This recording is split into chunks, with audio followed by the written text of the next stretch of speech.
Great morning, you guys. Great morning, great morning. Come on in, come on in. Let me make sure y'all can see the words. See the words, see the words, see the words.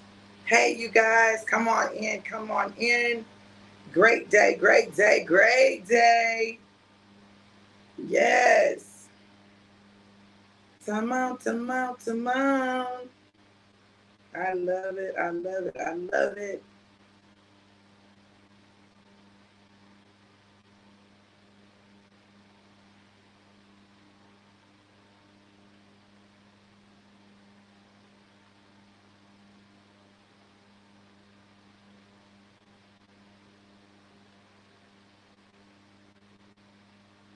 Great morning. Great morning, you guys. Come on in, come on in. Come on in, come on in. It be looking like it's a little more going on down there than it is over here. Y'all come on in, come on in.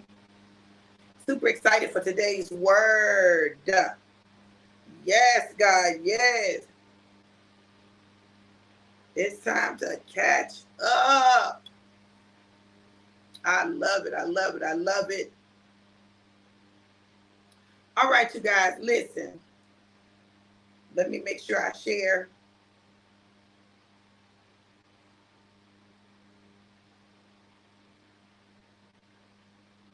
There y'all go. Hey, y'all. Let me share, y'all.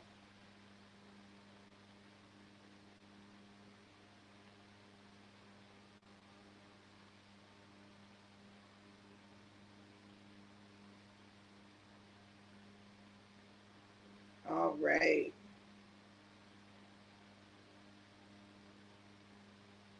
All right. Hey, everybody. Great morning. Hey, baby. Thank you for sharing. Hey, Somali. How are you, gorgeous? Hey, Corey. Hey, Clestine. Oh, I love you too, boo. Hey, Mike. My daddy must be on. Hey, daddy. There you are. Good morning, beautiful love. You have an amazing day. Thank you, Daddy. You alive over there, Daddy. You alive. Hey, Miss Miranda. Listen, y'all. My daddy alive over there, okay? He got his package. His daughter sent him some alive. I didn't want to be alive without him, okay? So I made sure my daddy got some alive. I'm going to go ahead. I want y'all to go ahead, and if you got some alive, get your shot glass out. Shot glass ready. And we're going to take our shot. If you don't have any alive, you need to get some. You need to get it. Get it, get it, get it, get it. Don't stop. Get it, get it. Don't stop. Get it, get it. Listen, my shirt kind of matches the bottle. Look at that. We're going to pour it up.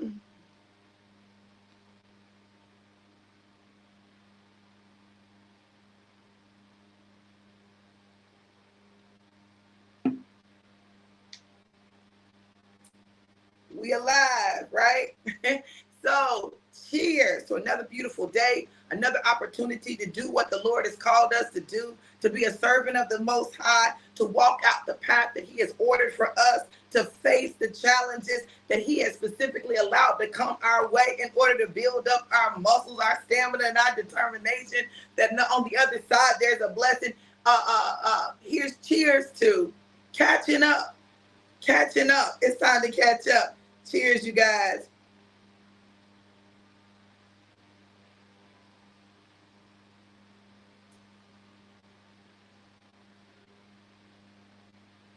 Woo! It's that last little bit. This is how I know this ain't just me. Listen, when people try it, this is what they do. They're like, That's when you know something good, okay? And this that good. Baby, I'm pouring you up.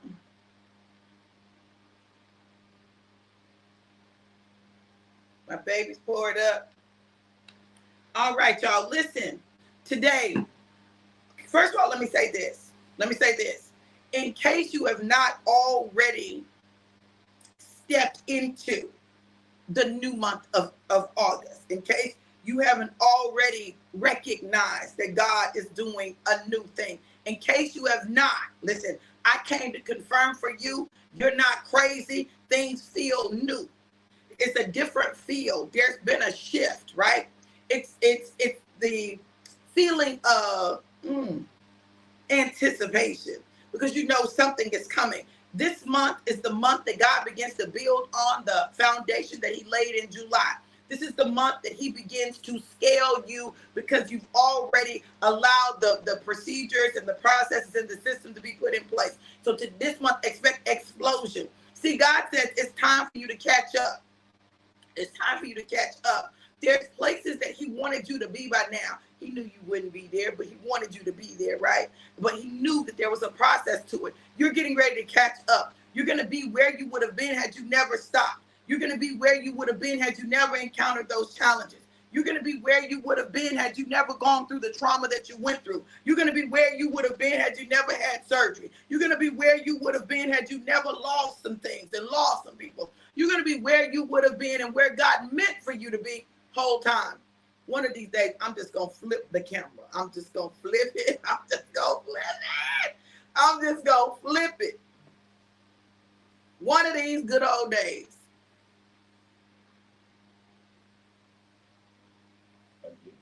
No. Oh, that's ours back. Yeah. We got some more coming back. But this one getting ready to go out the door. Can somebody get my husband?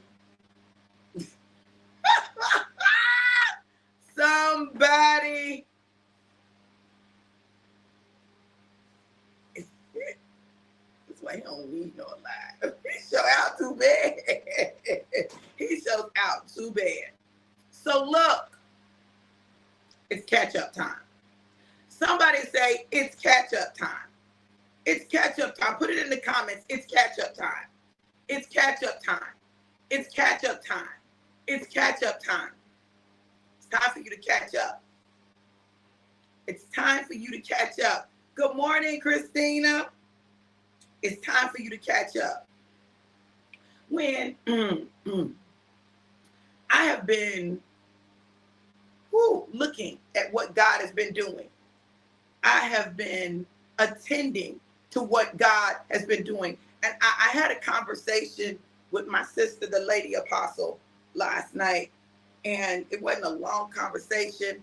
She said, sis, how are you? I said, girl, I am amazing. I am incredible. I am in my element doing what I love to do. And that is help people and set goals and achieve. Listen, y'all, listen.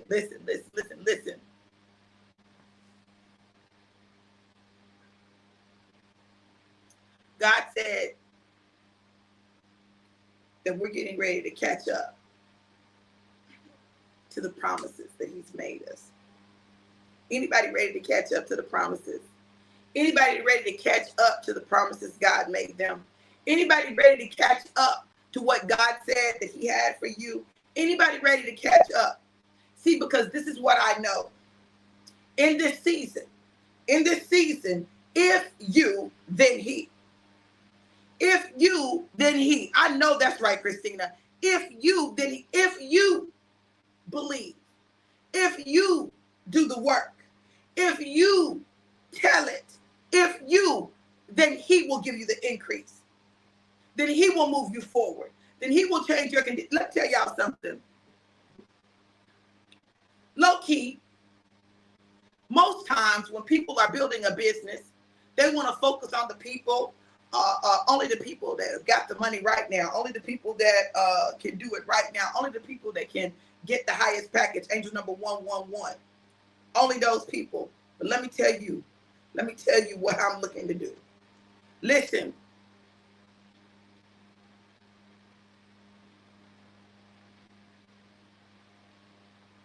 I want to help the people who everybody else would think could never have success. You know, they're my people. They're my people. The ones that everybody else counts out. the ones that everybody else might not take the time to work with, the ones that everybody else might look down on. And I'm not saying that they would not in this company, but I'm just saying, listen, I want to help the people. Miss Verinda, I'm going to send you the link.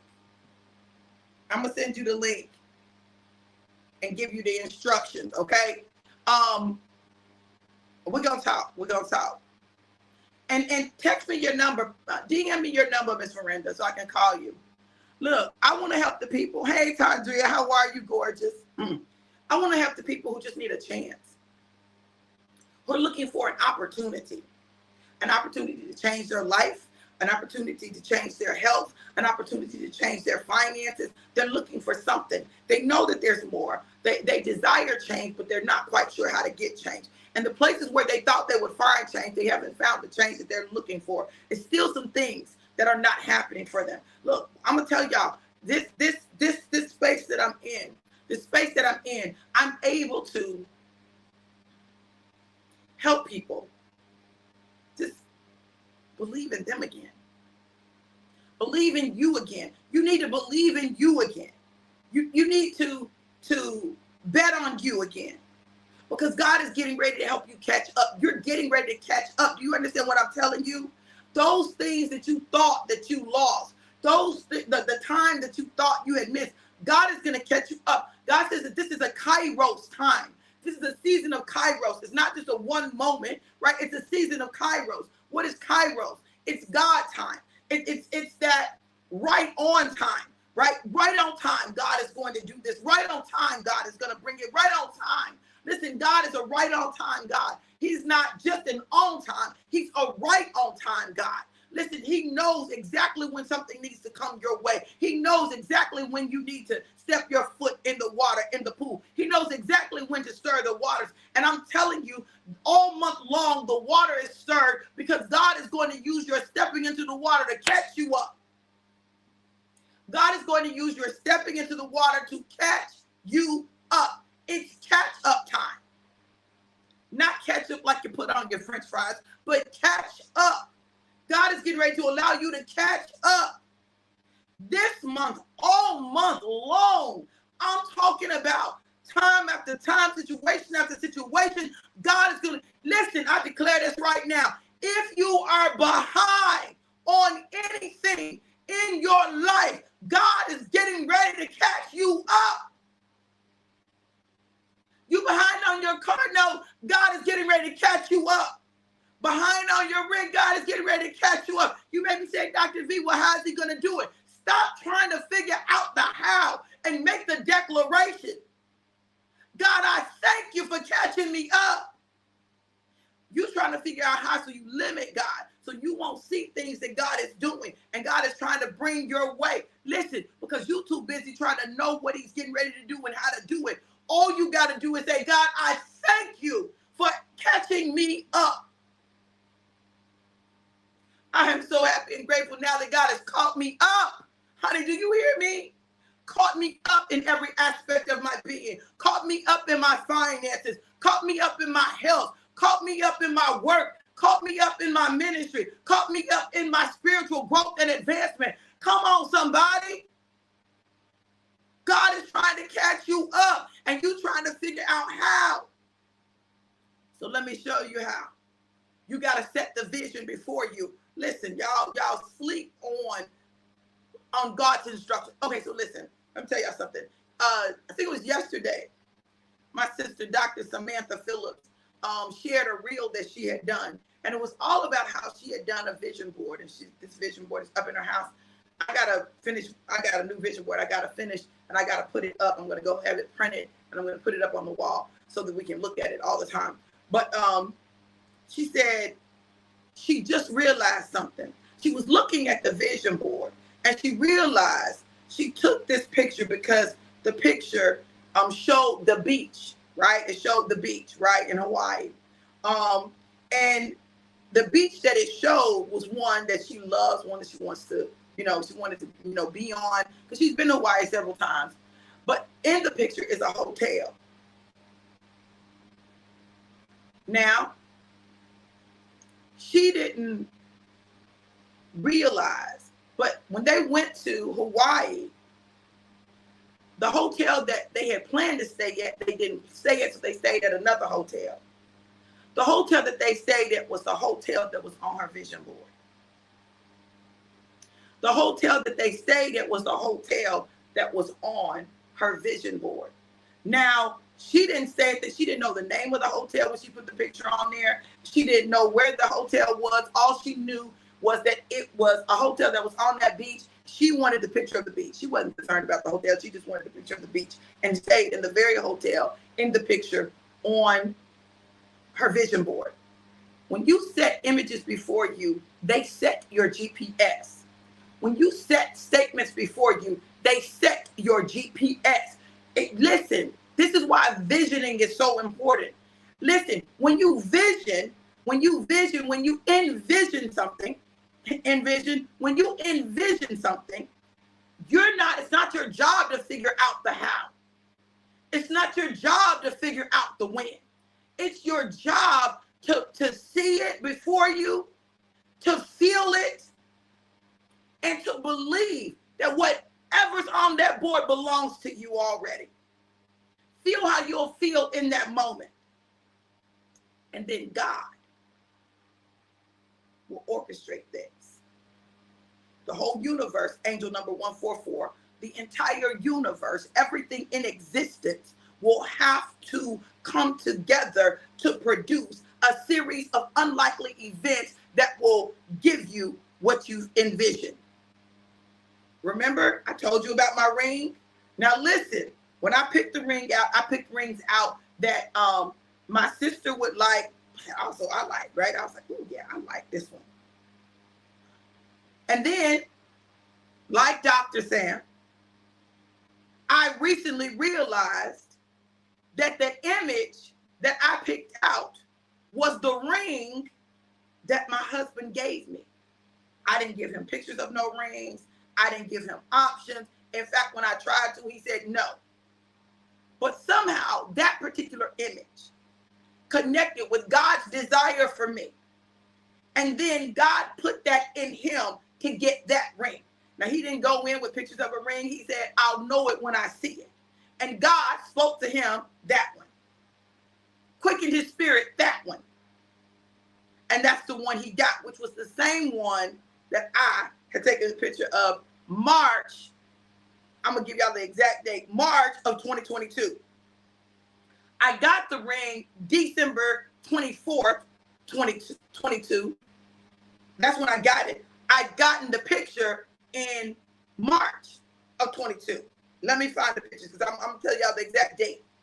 God is a deliberate God. And we have the ability to set the GPS when we seek the will of God. When we seek the will of God. Hey, Key, how are you, beautiful? Hey, Jackie. Hey, Charla. Hey, Danielle, I can't wait to see you soon. When we just ask God, God, give me your desires for me. Because the truth of the matter is, our desires for ourselves is always a downgrade. What we would naturally pick is always a downgrade. Do you understand? Ask God to give you the desires. Let your desires align with his. Let your desires align with his. So in March, let me get to years first. I'm in 22. March of 22. March of 22. Now, let me tell you the other thing that happened then that's significant. My Uncle Paul gave me a ring that I put on my ring finger, right? It was my Aunt Ruby's ring. My Aunt Ruby died, and all the sisters, he had gotten them this ring. And I put the ring on. And when God told me to take the ring off, I took the ring off, but I didn't take it off until God told me. But in March of 22, I'm looking for ring. Was it March? Yeah, maybe it was March. Where was it? Was it February?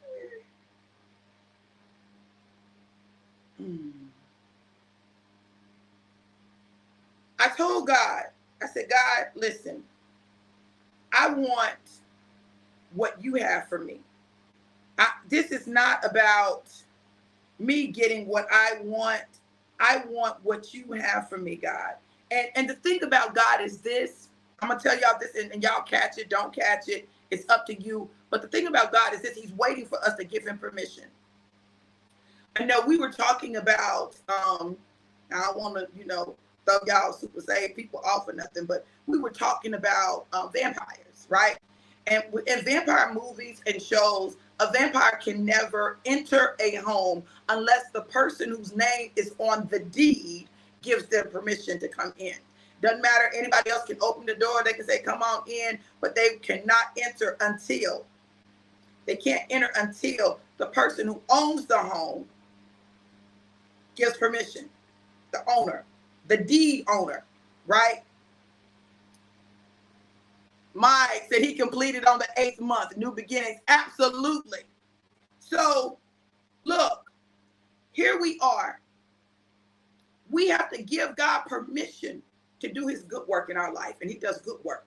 See, we got to give God permission to do it the way he wants to do it, not the way we think it should be done. See, we want things to be done the way we think they should be done instead of the way that God wants to do them. And so because we will not, listen, because we will not give God access and full reign, we limit his ability to complete the work because we're trying to tell him how to do what he's going to do. Women, can y'all relate? Men, have you experienced this? Come on, because I'm getting ready to do some teaching while I'm doing this, okay? I had a conversation with a young woman yesterday, and she called me because she wanted, some encouragement, some feedback. She said, Dr. V, if you don't know nothing else, you know how to get the ring, right? You know how to get a husband. You know how to, okay, I do. She said, but I need some help. And she began to talk to me, and I'm listening to her, right? And she said something, and it was meant as a compliment, right? I'm gonna do that. Christine said, same in the spirit realm, demons can't enter our home unless we give them permission with our words, actions, what we watch or listen to. Right. Yes. Okay. So listen, y'all. Listen. She said, one thing about you, it doesn't matter, what you go through. Like if you're with somebody, and it's not working, then, you'll leave and you don't stop. You keep going, and you just go right on. And then before you know it, you got another man. And I listened and I said, yeah, that's been true. I said, and I love it because you look so happy. Y'all look so good together. I said, we are. I said, but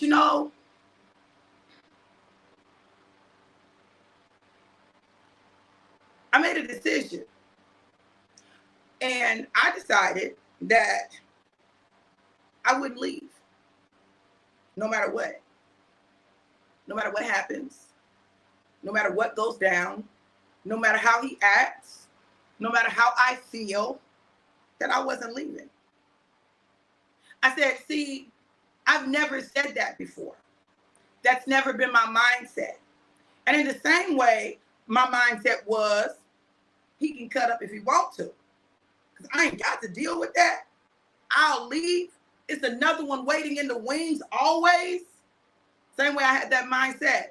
And that's what I lived out. It's the same way I'm living this out, right? There is no option. And I said, as long as we give an option, we'll take an option. So what I realized was I was not able to give anybody all of me, but I wanted them to give me all of them. I wanted them to be totally vulnerable, but I wasn't totally vulnerable. It's just truth. There were parts of my heart that I would not give access to because I made a vow at 12 that I would never allow myself to be so in love with the man, to be so dependent on a man that if they left, it would destroy me, it would break me, it would break my heart. Hear me. Made a vow at 12, 13. I might have been 14. That I wouldn't do it. I wouldn't go through what the women in my family went through. That I was not that one. I wasn't that chick. And because I wasn't that chick, I also was not the chick who was able to stay in a marriage. Because low key, high key, I would find a way to destroy. Or, let me put it like this. Because it's not that I just tried to destroy my marriages, okay? I made choices that would lead to an inevitable end. There were times I made choices that would lead to an inevitable end. And there were times when I did what God said and the other person didn't, and God exited me. I know people don't believe God will exit you, but he will exit you. He will exit you, right? What I know is now I'm in a place where my heart was such that now God could give me my forever because I gave him permission. You understand? Yes, class. The subconscious power of self-sabotage. Yes. We produce what we think about. So I'm listening to her as she's talking. And I realize, and I say out my mouth, oh, you're not all the way in. You're not all the way in. You're in, but you're not all the way in. You got the paperwork that says you're one, but you've not yet become one. See, I firmly believe, listen, I firmly believe that we miss some stuff in the becoming one, right? When it says, and the two shall become one, right? Now, I know we think that become one is when we say I do. That's not it. When you say I do, you begin the process of becoming one. See, now you've given God permission to make you one, right? So there is a becoming and there's a making. My God, today don't know where this is coming from and don't know who it's for, but I hope you catch it. There is a becoming and the making. You're becoming one, right? But God is making you one. And in the making, you will also become, if you so choose. The making is all the situations, the things that occur, the challenges that arise, right? All of those come to make you one. It's for the making of the Johnsons. The becoming of the Johnsons is our part. You understand? Our willingness to accept the lessons that God is teaching us and the things that he is showing us. Similarly, likewise, as such, in the same manner as that becoming one, we become one with God. Not because we accept Jesus as our Lord and Savior. Not because we acknowledge that God resides in us. Because as long as God resides in us, but we've not given over our will to God, we have a war going on inside. And we show up bipolar. Depending on how great the war is and how many things are warring, we'll show up schizophrenic with multiple personalities. You understand? We'll have spiritual multiple personality disorder. We got all of these different personalities that show up. There's the us at church. There's the us at work. There's the us at home. There's the us with the husband. There's the us with the kids. And I'm not talking about just the different facets of your life. Like you literally become like a different person. Spiritual multiple personality disorder. Spiritual schizophrenia. Spiritual bipolar disorder.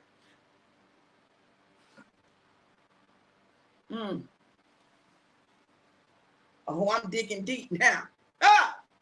I'm digging deep now. Okay, so how do we give God permission? How do we give God permission? This is how we give God permission. We get to the point where we realize that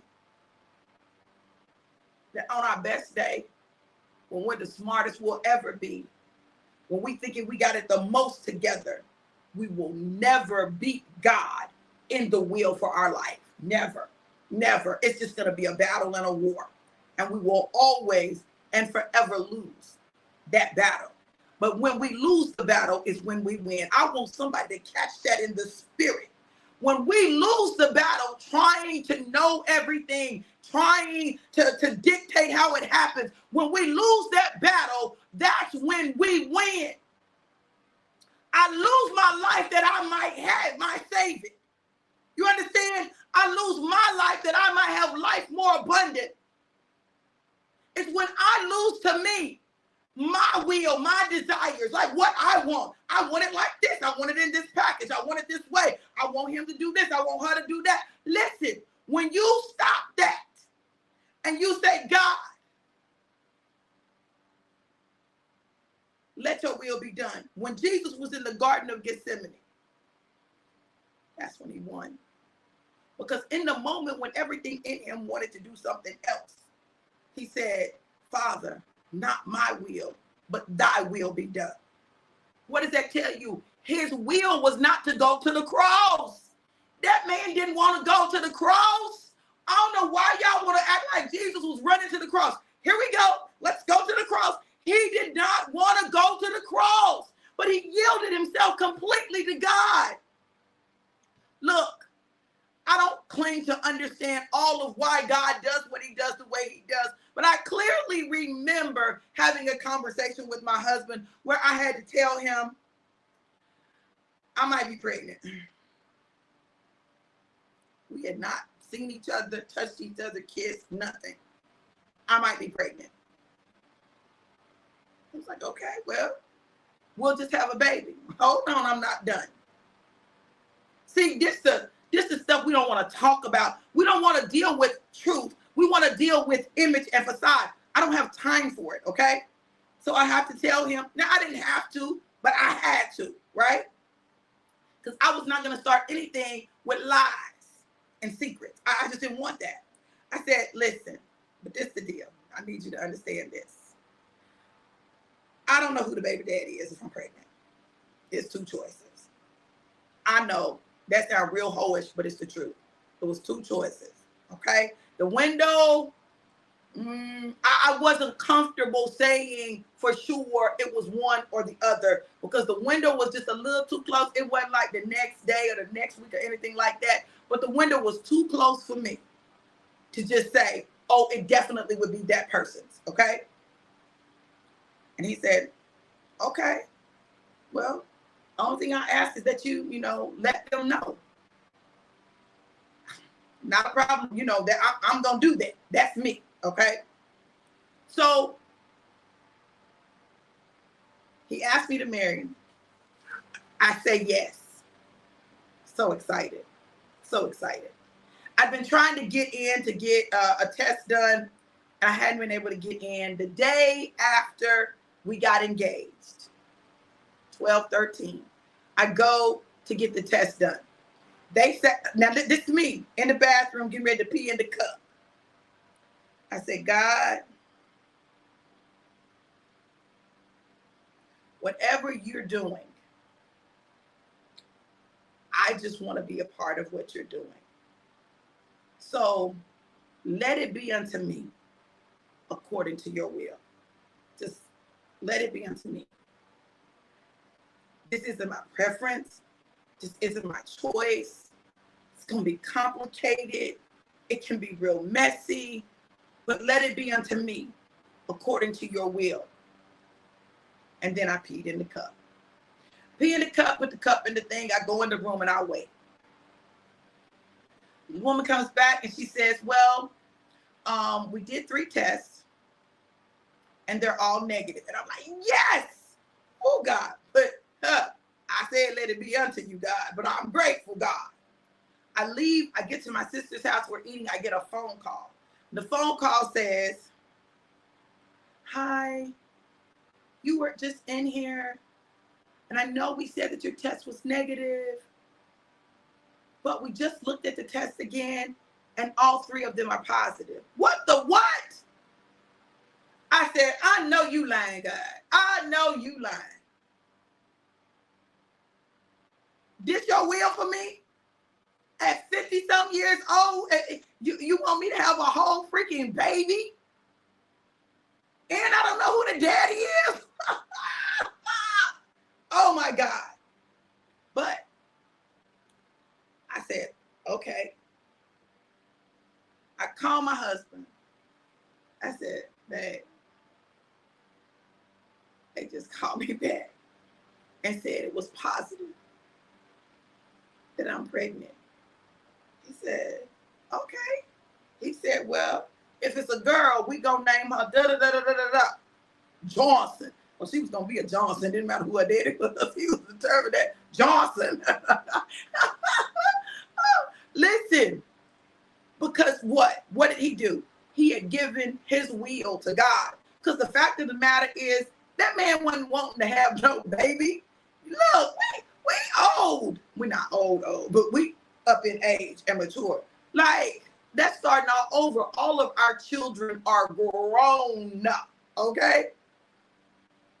But he gave God his will. He gave God his will concerning me because I'm not who he would have naturally picked. But he gave his will to God. God, if that's who you got for me, God, I'm all in, right? We got to give our will to God. If we give God our will, he'll give us exactly what we need. He'll give us the desires of our heart, even in our if in our mind it doesn't look like the desires of our heart. Okay, I'm going to give you an example. When my husband does something, like when he does the little thing, you know, he pulls up Idris. Who is your celebrity lookalike? Idris. Well, everybody that know me know I love me some Idris Elba, right? Look, so I got an Idris, but it's my Idris, okay? See, I would rather have what's for me than an image. See, because I can say I want Idris Elba, but I don't know Idris. I don't know his quirks, his idiosyncrasies, his beliefs. I don't know those things, but I know my husband and I know those things for him. And believe me, baby, my husband is listen, I'd rather have Timothy T. Johnson than Idris Elba any day. And that sounds crazy. And there was a time in my life where I would have said, now, baby, now, you know, if I be Idris, you know, I might have to give him a shot, okay? Not interested. Look, when you give God your will, you give him permission to bring into your life those things that he desires for you to have. This is why I tell people you got to start dreaming again, because we really dream too small. Our vision is too small. We don't believe God for more than what we've had in the past. Now, here's the crazy thing. Later that month, after we done accepted it, we done talked about it publicly on the Book of Faces that I'm pregnant, it ain't his. I don't know who the daddy is. We done talked about it, right? I wasn't pregnant. Sometimes God wants to know what you'll do in a situation. Will you still follow me? Will you still love me? Will you still do what I've called you to do? And then he says, April Fools. And you're like, really, God, this is what we doing out here?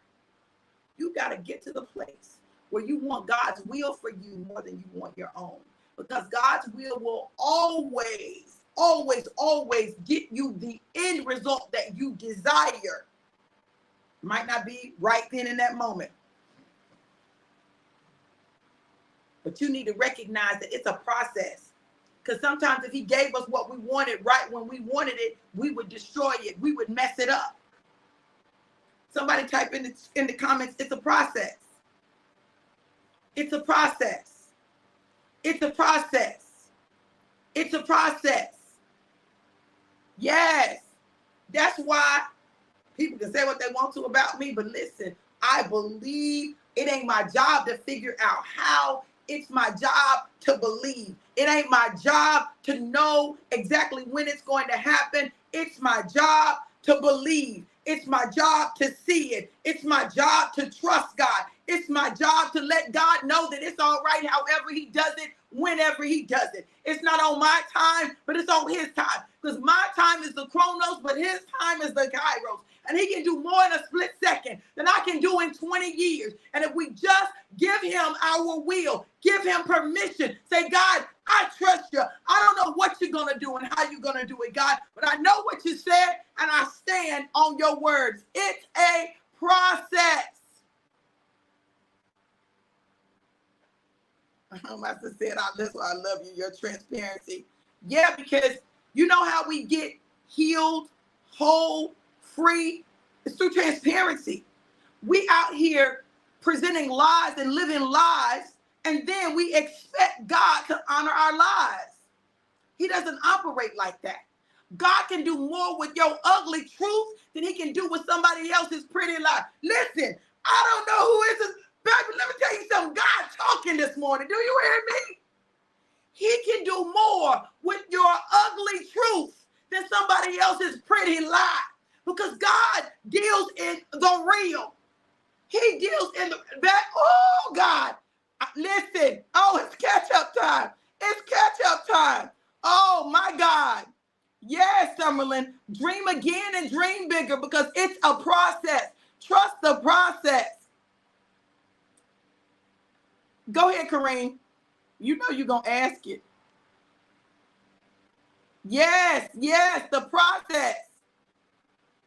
Thank you, Charla. Go ahead, Kareem, and ask the question. I'm telling y'all, listen. This is why people are confused at who God uses, right? You know, the religious folks get confused at who God uses and how they show up. They get confused by that. They say, but God, I've worn long dresses all my life. I never show my cleavage, God. I keep my head covered.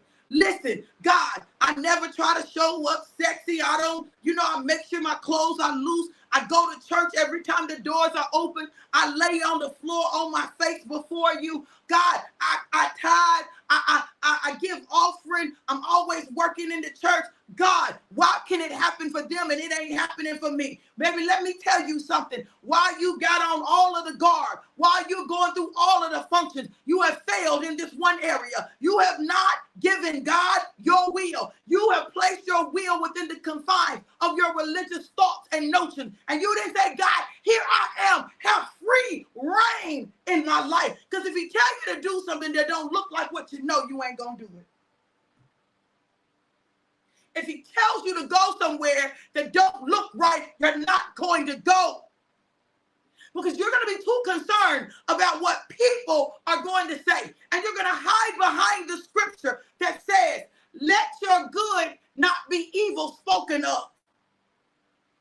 Speak evil of my good. Where is it? Blessed are you when men shall revile you and shall persecute you and say all manner of evil against you falsely. It's blessed. Okay.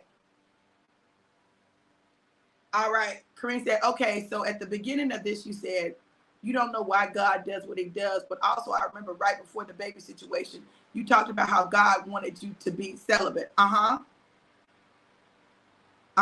Keep going. Rest of the question.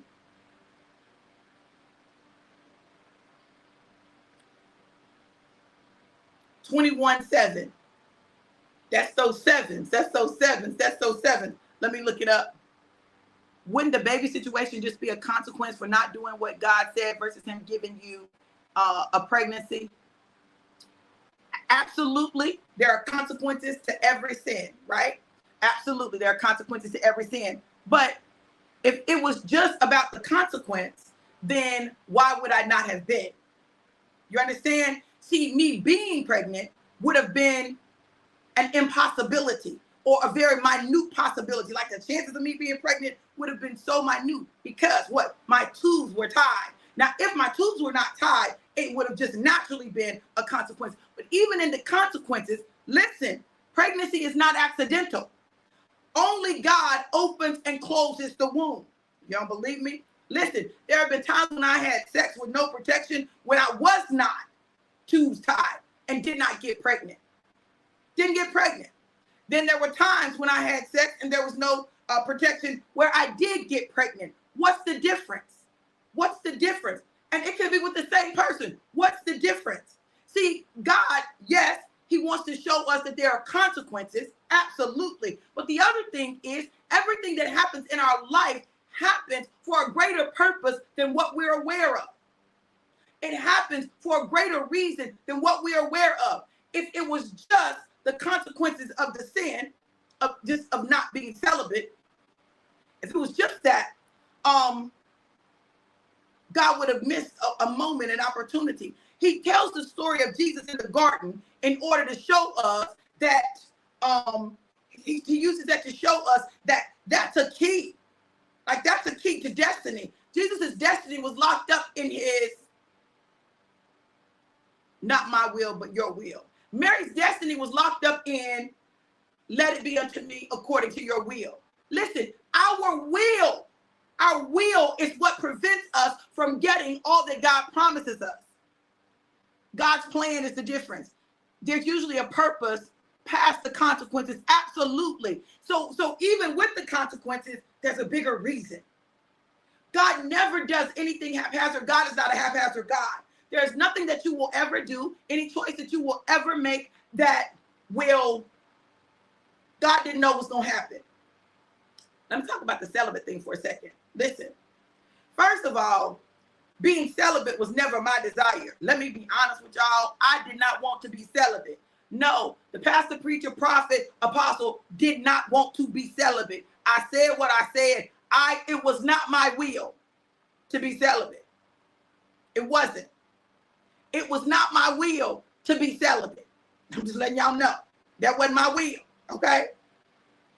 And I remember the day that God just like made that thing just a real thing to me, right? And I was like, oh my God, I'm celibate. So then what happened? God took me back to my hometown, my home area. Because the whole time, God has us on a journey, right? To heal those wounded areas. And there were wounds, deep wounds from my hometown, from my childhood. So God got to take me all the way back around. He sent me celibate. But I met my past. Now, I could look at that and say, oh, that's a horrible thing. No. You know how you have those relationships where you wonder what would have if you had, right? You wonder, could that have been, and you missed it, right? God allowed me to encounter that twice, okay?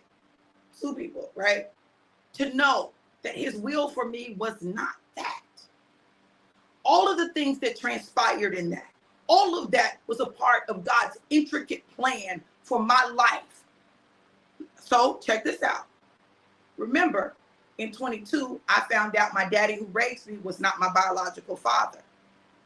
So my mother did not know who my father was. My mother said who she thought my father was, okay? As a result of that, someone raised me that was not my biological father, and I didn't know my biological father for 55 years. But God, I believe, allowed that situation for a number of reasons, one of which was for me to be in my mama's shoes and to see what decision I would make. Because we could have said that I was pregnant and it was his. Y'all know people used to do that. We would have got married and said, yeah, you know, we're having a baby, waited until it looked right. We could have done that, right? I could have said who I thought the father was, right? Okay. Or I could have did what I did. I could have hidden it.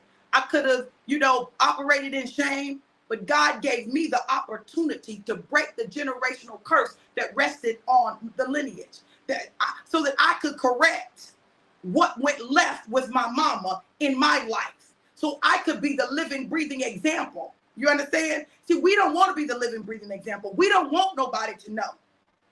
God said, no, I'm going to shut this down right here. I'm going to shut this down right here. I'm going to allow you to feel what your mother may have felt. Okay? And I'm going to allow you to make a choice and see what you choose. See, it's easy to judge a situation when you're not in the situation. It's easy to judge the situation. I could easily judge my mama's situation. Be like, oh, my mama was out here just hoeing, right? Well, guess what? I was out there just doing the same thing. All it takes is for you to sleep with 2 people in proximity. And proximity don't got to be real close for it to be some room and some leeway, okay? So I had to choose what I was going to do. Was I going to repeat cycles?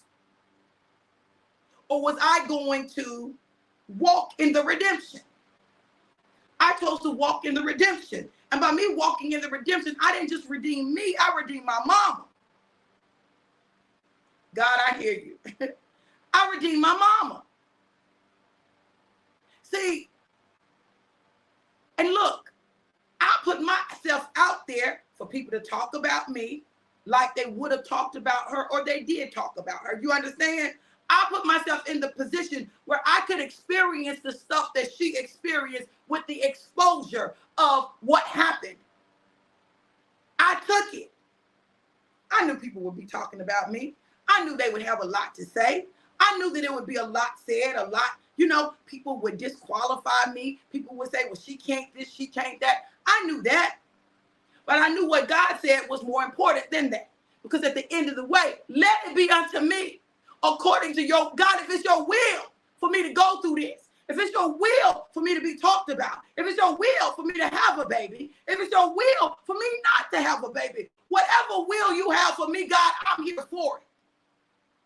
So all of it was my opportunity to walk the path that my mama had to walk and make a different choice and allow the world to see me do it and not feel shame. Because the enemy specializes in making us feel shame. What I know is this: I can do all things through Christ who strengthens me. Everything, anything I need to do, I can do it because God is in me. I can do it because of the sacrifice that Christ made. Because when he was in the garden and he didn't want to go to the cross, he said, okay, Father, not my will, but your will. See, we miss it. Our will has to align with God's will for our life, and nothing in our life is accidental, and nothing is designed to just serve as a punishment. It's designed to present consequences so that you can make different choices, so that God can get the glory out of whatever you deal with. Okay. So God's will, God's desire for us is that we would become the person that we were created to be. And he will. He wants us to become the person he created us to be. Everything that we go through in life is designed to get us back to who he originally designed us to be. How you get there varies based on you. My husband says this all the time. He says, I went through it, so you don't have to go through it. I can just tell you, and then you can avoid it. And I can say, well, for me, most of the time that's meant I got to bump my head. I don't believe fat meat greasy. You understand? So what is that rooted in, though? Why do I have to bump my head? Because I have difficulty trusting other people and their experiences that it will be mine. It's a trust issue. It's rooted in trust. Everything that you go through in your life has a root. Mine is, I don't trust your experiences, and I don't trust you to know what God needs me to do or what God wants from me. I don't trust it. Either God got to tell me or I got to find out on my own. I don't trust that, right? I've not been able to trust that, right? So it meant that I had to learn a lot of things the hard way. I had to get it the hard way. I had to learn the hard way. I couldn't learn from just watching. I had to experience it for myself. Oh, hey, Colin. How are you, baby? You're welcome. You're welcome. Y'all, listen, we're in a new dispensation. And what I mean by that is we're in a season where God is pulling the cover off of things, people, and situations. But there's a reason. It's not to hurt you. It's to heal you. See, you can't heal in a lie. Come on now. You cannot heal in a lie. You can only heal in truth. You can't heal in a lie. Why? A lie begets a lie, begets a lie, begets a lie, begets a lie. And it takes, my God, it takes allowing yourself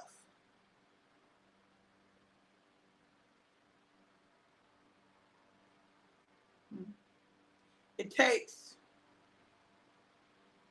allowing yourself to submit yourself to him. Now listen, I haven't always gotten this, and I promise you God has given me some clarity today on some stuff, okay? Because just like he's talking to y'all, he's talking to me.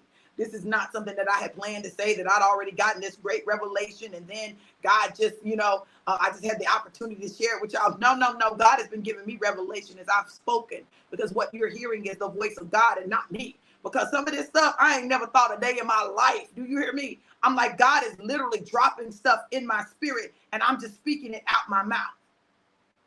So,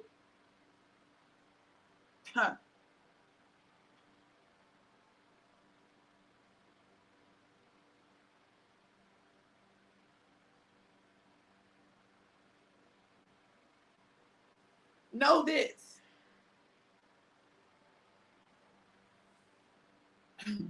There's no accidents in anything you've gone through in your life. Not one. Everything had purpose. The question is, will you be able to look and see the purpose? Or will you continue to hold on to what's being done to you? It all has purpose. Yes, sis. It all has purpose. Right, because you can't heal in a lie. You can only heal in the truth. But I remember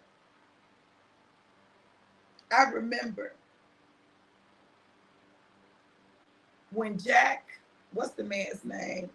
I can't think of his name right now. Nicholson said in the movie, truth, you can't handle the truth. And he's absolutely right. Most people can't handle the truth. You don't want the truth. You want the lie. You want to live in the lie. You want to perpetuate the lie because the lie is comfortable, because it's what you know. Truth is often the unknown. It's unknown, and you don't know how people are going to respond to it, and you don't know how it's going to change your life. Now, my parentage, it was a lie. I'm not saying that my mama knew that it was a lie, but nonetheless, it was not the truth. Do you understand what I'm saying? Whether she knew or didn't know, it still was not the truth. I had lived a lie for 55 years. Listen to me. So when the truth came, the truth just upset stuff in everybody's life connected. It just rocked the boat. But do you not know? Listen to me.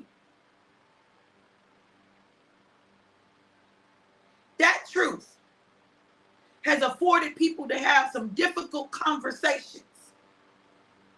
You understand? It has allowed some things to be put on the front burner. It has allowed my siblings to communicate more across lines. Listen, the truth. It's what the truth does.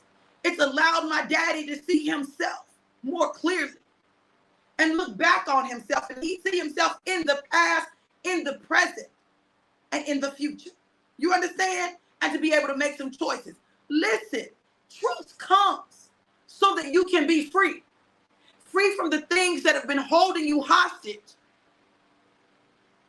You want freedom, but you don't want truth. They go hand in hand. That's why America faces the dilemmas it faces now. It wants freedom, but they want to build the freedom on a lie. No. The only way healing occurs is with truth. And the more you try to bury the truth, the more you perpetuate a lack of healing. Because you're trying to heal in a lie. You cannot heal the racial issues of America in lies and act like slaves wanted to be slaves and we benefited from it. Well, let me say this. We did benefit, but not the way they're talking about. The benefit is we as a people can endure absolutely anything and come out on top. The past shows that. The present, we get to determine what we do with that knowledge, which then determines what our future looks like.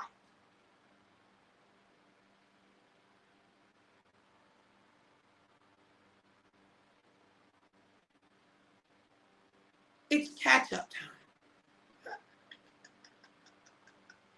God is catching us up. And I look at my friends, my Facebook friends, my real friends. I'm watching what God is doing in people's lives, and what he's doing is catching them up. Things that God promised them years ago, sometimes decades ago, they're walking in it now. Positions that they saw themselves in or didn't see themselves in, but God had for them, they're walking in them now.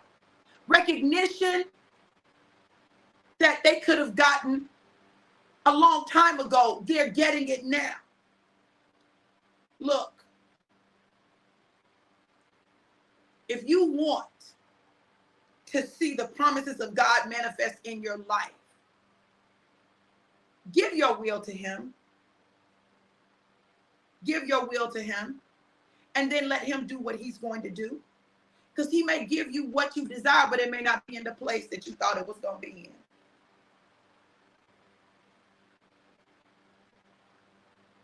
He may do it for you, but not the way you thought he would do it. He may get you there, but not with the people that you thought you would get there with.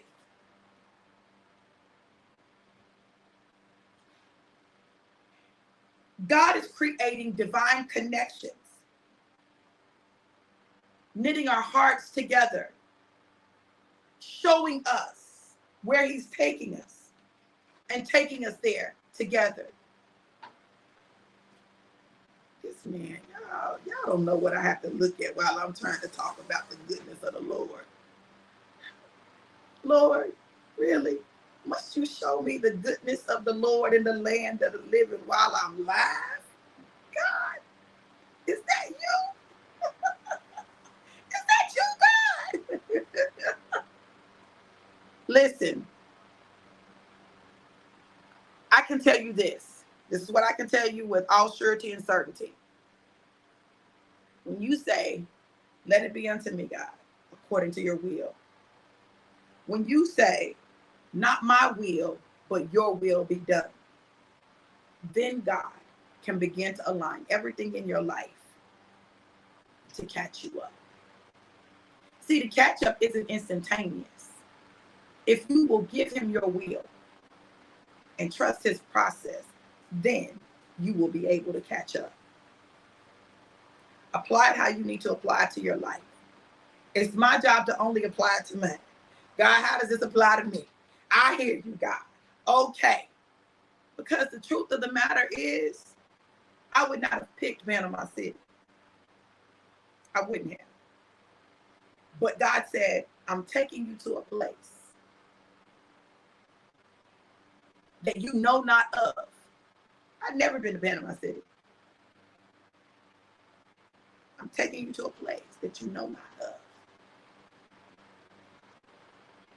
And I know, my husband's whole plan was we were moving this year, right? I said, babe, I don't feel that. I don't feel that. I don't feel us moving this year. I don't feel it, right? And now I don't know when we'll move. I don't know if the move will be to another place in this area, or if it'll be to another place in Florida, or if it'll be to another place somewhere else. I don't know. But what I do know is I want God's will for me and us more than I want mine. I know his will is going to supersede it. Obedience. Wherever he tells us to go, that's where we're going. My husband said it, and that's the truth. Obedient. Wherever he tells us to go, that's where we're going. See, and then you got two people. See, this is This is the becoming one. It's some things we don't agree on. We might not never agree on those things. But there are some things that we definitely agree on, and that's God. We're going to do what God says do. Us getting married to each other in the time frame that we got married, him proposing in the time frame that he proposed, all of that is us showing God we're willing to be obedient. And when God sees you're obedient in one thing, he can trust you with the next thing. And when he sees you're obedient in that thing, he can trust you with the next thing. You're wondering why God's not moving in your life because you ain't been obedient with the first thing. Go back to your first instruction and be obedient in that. And then watch what God does. God's looking for some people who will be obedient, who will give their will to him. And then he's going to do the rest. Listen, what I'm going to tell y'all is this.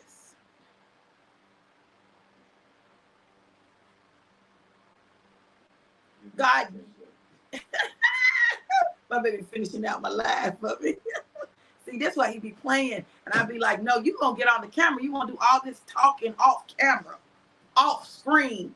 No, because the world need. Let me tell y'all something about my husband, y'all. I'm going to tell y'all mark this day down. My husband, mighty man of God that he is, mighty warrior. You getting ready to see him come forth with great power. When he sings, he's going to sing like never before. It's going to open up heaven because he's got that anointing on his life. When he preaches, he's going to declare the word of God in ways that makes it plain and simple so ordinary people can access it. He's going to walk in the fullness of the authority God has given him on this earth. And he's going to know that he knows that he knows that he ain't by himself. That not only does God have him, but his wife got him. And he's getting ready to walk into his wealthy place. Why? His favor has shown up. I'm his favor for his wealthy place. Trish was his favor to walk into his calling. And I'm his favor to get into his destiny. See, it takes nothing from her being his favor with me being his favor. His first wife was his favor to produce sons and heirs. You understand? See, we got to stop. This is what we got to stop doing. We got to stop discounting, not counting, making irrelevant the role that other people have played in the lives of the people that are in our life now. It takes nothing away from me that Trish was his favor for his calling, and I'm his favor for his destiny, and his first wife was his favor for his seed. All of us were his favor in the season that we were there. Tandria said, Marcus told me a long time ago that in marriage, it's the sandpaper process to become one. Absolutely. Absolutely. Yes. Yes, Keith. This is why we can't get into God's will, because we try to will people and situations out of people's past. No, you can't do that. What did I say? You can't heal in a lie. You can only heal in the truth. When you accept what the truth is, when you walk in the truth, you're walking in the light. When you're walking in a lie, you're walking in darkness, and then you proclaim to be a beacon of light, but you're walking in darkness. How can darkness bring light? No. But when light shows up, darkness has to dissipate. Keith says, amen. Every failure prepares you for your next level. Absolutely. And it's not a failure unless you don't learn from it. Listen, I'm just telling y'all, and I don't know who this is for, but I want y'all to hear me very clearly. You have discounted yourself and you have refused to believe that God can use you. But the truth of the matter is, God can do more with your ugly truth than somebody else's pretty lie. God can do more with your ugly truth than someone else's pretty lie. I want y'all to walk away with that right there. I don't care how ugly your truth is. God can do more with that than he can somebody else's pretty lie. This is my prayer. This is my prayer. That you will allow God to reveal his will to you. And just submit yours to him. Okay, God, whatever you will for me. Whatever you will for me. I want you. Yeah, okay, God. Okay. He be talking loud. I be like, okay, I heard you. Okay, listen. I'm getting ready to run it back because I believe it's very important that you all get this, right? I'm getting ready to run it back because it's very important that you guys get this. I'm getting ready to run it back, not for me, but because it is very important that you get this. It is time for you to put a new vision before yourself and before God. Listen, I'm trying to tell y'all that you got to see it before you can see it. You got to allow yourself to dream again. And I'm going to tell you, it's not that you didn't dream in the past, but your dreams were limited by you. And maybe you hadn't given God your will yet. See, when you give God your will, your dreams look different. And you can allow him to give you unction towards things that you probably would have looked at otherwise and said, no, that's too much. I don't really need all that. I'll just get this because this is in my price range. God ain't concerned about your price range. God ain't concerned about your wallet, what's in your wallet. God has deposited in you the ability to obtain wealth. What's in your wallet now is determined by your ability to use what he deposited in you. How much are you using what he's deposited in you? If you're not really using it, of course you're going to be broke. But when you begin to use it, then you will see wealth come to you. Why? Because he's given you the ability to obtain wealth. See, we gotta understand that our financial situation is not God's fault. It's our fault because we're not using what he deposited in us. We won't monetize what he's deposited in us. Huh? He said, oh, okay, God said this to me yesterday. Listen, I'm going to tell y'all something. The church will have you thinking that you're wrong to monetize your gifts, but that's a lie. He gives us gifts to give us. Listen, let me tell y'all. Look, check this out. Check this out. Listen.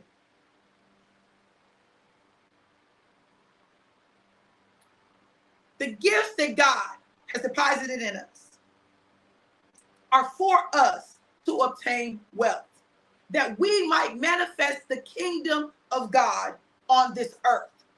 The kingdom of God is at hand, right? But you can't get it until you reach your hand out. We're not reaching our hand out because we're waiting for something to drop in our lap. And it does not work like that. It does not work like that. Come on, baby.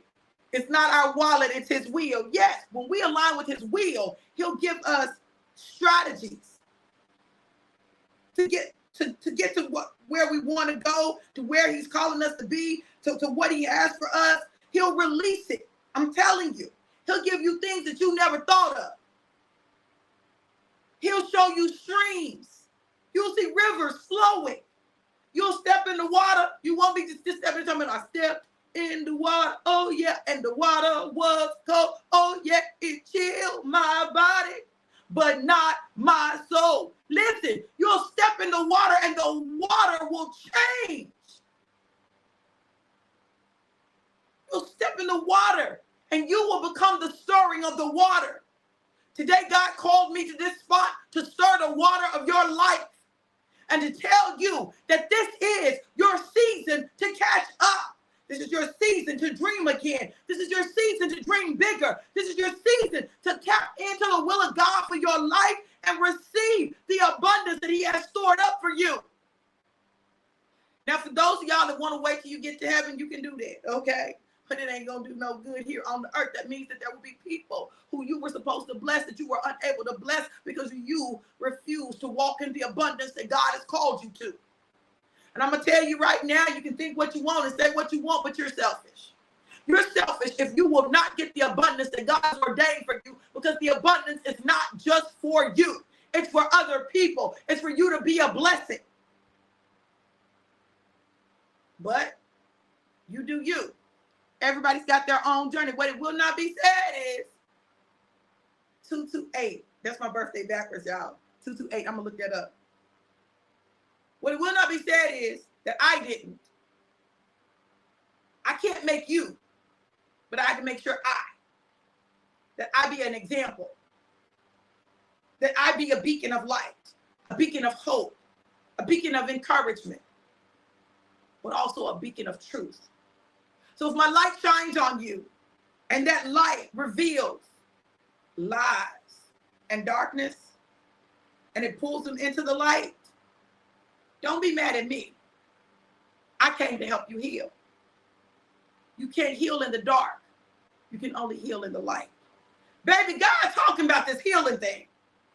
Listen, I'm going to do the vision setting class again.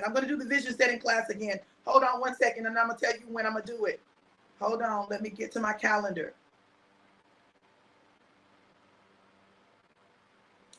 That makes sense. Okay. All right. This Sunday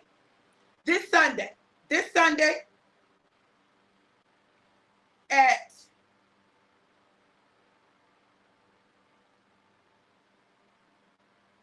4 o'clock Eastern, this Sunday at 4 o'clock Eastern, I'm going to do the vision setting class again. To register, go to bit.ly/Dr. V vision setting. April did the vision setting. Listen, April's already seen multiple things on her vision board come to pass. She's going to need to do it again because she's going to have to make her vision bigger, okay? Because God been checking it off like that. Why? She kept it before her. I gave her very specific instructions. The one thing about April Green Anderson is this, for as long as she's April Green Anderson, listen, and then I'm going to say the new name. But let me tell you, one thing about her is this. If I give her an instruction, she's going to follow, right? Summerlin said she did it too. She did the class too, okay? Listen, she's going to follow the instruction. And when you follow the instruction, you'll get the result. The key is, will you do it and follow the complete instruction? Now, I'm going to tell y'all, listen, listen, this is a new season for me. And I'm not trying to be nobody's God, but I know when I hear God say something, okay? I know when I hear God say something. So when I say it, this ain't just to say something, right? It's not just to say something. This is what I know to be true. If you do this class, follow the instructions, you're going to get results. You will get results. You will get results. You got to do it and you got to follow the instructions. Angel number 188. You got to do it and you got to follow the instructions, right? That's why I had April talk about obedience, because she's mastered obedience. It's still a process. She still has to keep doing it. She has to keep mastering it, but she's doing it. Now, I'm going to say this too.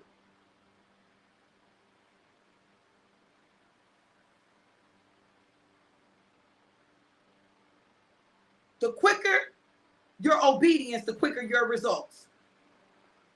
The quicker your obedience, the quicker your results. Let me say it again. The quicker your obedience, the quicker the results. And the fact of the matter is this, some of us are slow on our obedience. We're slow in following the instructions and wonder why things are held up. It's not the season for that. It's not the season for that. It's the season for us to walk through this thing and get our will aligned with God's will so that we can get the promises that he's made us. The promise is on the other side of your obedience. The promise is on the other side of you following the instructions. You got to see it so that you can bring it into your life. And God will require the entire universe to work in a series of misfortunate or fortunate events. It doesn't matter. Just a series of events. We call it misfortunate or fortunate, but is it a misfortune if it gets you to your destiny? In a series of events orchestrated by God, allowed by God to get you to a particular place at a particular time, you can get to your destiny. It just requires obedience. Okay? So you guys go register for the vision setting class this Sunday, August 6th at 4 p.m. Eastern Standard Time. August 6th at 4 p.m. Eastern Standard Time. Register, take the class, be in place so that you can go through the process and complete it and have the vision to set before you. We're going to do it on Canva. For those of you who say, Dr. V, I'm not good with technology, great, because you don't have to be good with technology. to do this. You just have to be good with following instructions. That's the key. Follow the instructions and watch what God gives you. Watch how God expands you and watch how he begins to bring the vision before you in a way that is comprehensive for your life and makes sense. Okay? bit.ly/Dr. V Vision Setting to register. Sunday at 4 p.m. Eastern Standard Time, 3 p.m. Central Standard Time. Listen, you're going to want to do the class. And hold on one second. When you upgrade to the VIP, you get a 1-hour session with me where we can talk about your vision. We can talk about what God is saying to me concerning you and the vision. Listen, I'm telling you, I will drop strategy. I know I will because that's what I do. I'll drop some strategies because God is going to give them to me. This is not an accident. How many vision board classes have you done and you haven't seen the results of it? Listen, it's because sometimes we don't know the full instruction because the person doing it doesn't have it to give us, right? Okay? And I know that my understanding has increased. And so now, like, I understand how to produce the vision in a more accelerated way. But you got to follow the instructions. April said, y'all need to take this class. Listen to me, y'all. I'm not saying it to just say it. I'm saying it because I see the proof. I see the evidence. I see it. So make sure you guys register bit.ly/DRV Vision Setting, bit.ly/DRV Vision Setting. Get in this class for Sunday at 4 p.m. Eastern Standard Time, 3 p.m. Central Standard Time. I think it's $55 for the regular and $111 for the VIP. I think, y'all. And don't hold me to it because I don't have it in front of me. Let me see.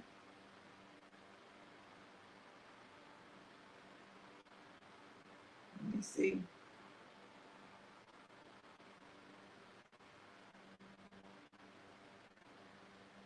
Yep, 55 and 111. Okay. Afterpay is available. You can use Afterpay. You can get it. Okay. Now, the next thing is, y'all know I'm running this a live promotion for my birthday. It's my birthday. It's my birthday. And if you are not in the business, if you are not connected to someone in the business, you can get a bottle of Alive and Be Alive. Oh, and Be Alive for $70 right now. That includes your shipping. $70 you can go to, hold on, let me put the link up. Go to bit.ly/Dr. V Alive, bit.ly/Dr. V Alive. I want you to get this product in your system because I know what it'll do for you. And I know that once you get it in your system, then you're going to be able to move forward in a way that's not only going to change your life, but it's going to change the lives of those around you.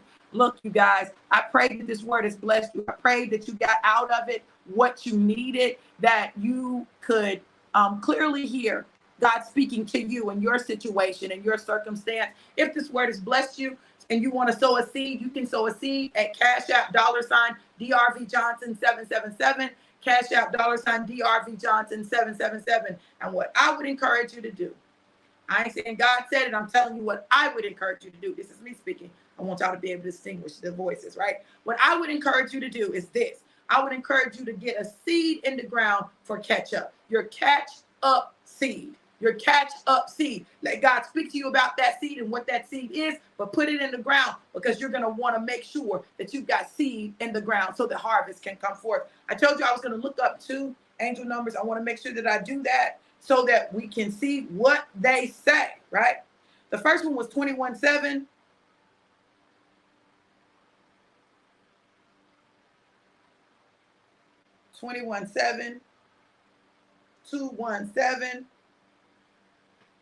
Angel number 217 is a reminder that you are on the right path. You are doing exactly what you are supposed to be doing, and your angels are with you every step of the way. This is a time of new beginnings and fresh starts. So trust that your hard work is paying off and just keep going. Isn't that in alignment with what we've been talking about? The other one was angel number 188. Angel number 188. urges you to celebrate your achievements by rewarding yourself with a nice car, beautiful clothes, or even a trip abroad. Listen, I'm liking this angel number, honey. Listen to me. Listen, okay? Okay, hold on. Listen. Oh my goodness. That's literally what it said to y'all. All right.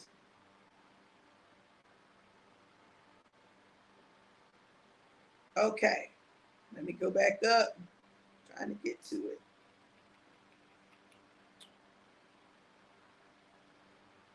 Ooh. Okay. Okay, listen to this. Listen to this. I want y'all to hear this. When baking a pizza in the oven, you have to set the temperature and timer at a certain number for your homemade pizza to be cooked well.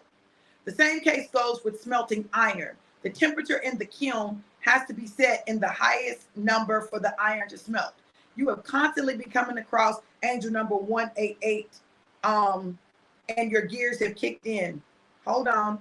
If you are in a place where you're feeling like you're not good enough, it's an indication that you need to change your mindset and fill it with good thoughts. Spiritually, it tells you that you need to stick with your spouse in terms of marriage, no matter how hard your situation is. Didn't I talk about that too, y'all? Okay. Live the life that you and your spouse can afford right now as you work for something better. Accept your spouse and live where he or she lives. Didn't I tell y'all I came to Panama City? Okay, y'all, I'm just, whoo, goodness. Be proud of your efforts, okay? Angel number 188 is a message from your guides that you need to be active in the way you manifest abundance. It symbolizes manifesting wealth and abundance through the power of positive thoughts and affirmations. The angels are encouraging you to, hold on.